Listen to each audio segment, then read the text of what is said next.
আজকে আবারও নিয়ে চলে এসেছি ফেভিকল, তার সাথে নিয়ে চলে এসেছি রেড কালার। তারপর ওই ফেভিকলটাকে একটা গ্লাসের মধ্যে ঢেলে ওর মধ্যে রেড কালারটা মিশিয়ে দিতে হবে। আর এই রেড কালারটা এতটাই ব্রাইট কালার ছিল, জাস্ট দেখো আমার দেখেই ভয় করছিল।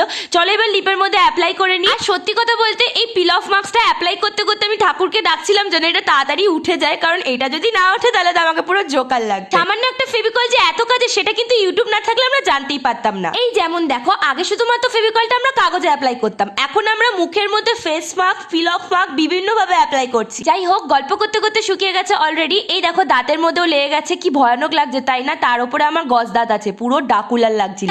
হেটার্সরা কমেন্ট করার আগে আমি নিজেই নিজেকে ডাকুলার বলে দিলাম। এবার তোমরা খুশি তো? দাঁতের রংটা কিভাবে উঠবে সেটাই বুঝে পাচ্ছিলাম না। নতুন বছর পড়তে না পড়তেই মুখের অবস্থা ব্যথি খিচ্ছিরি করে ফেললাম। তাহলে কি আমি গোটা বছর এরকম লাল ভূত হয়ে ঘুরবো? আরে না না, চলো এবার জল দিয়ে ধুয়ে আসি। দেখো লুকটা কতটা ন্যাচারাল লাগছে। যাই হোক, ভিডিওটা ভালো লাগলে অবশ্যই সাবস্ক্রাইব করতে একদম ভুলো না।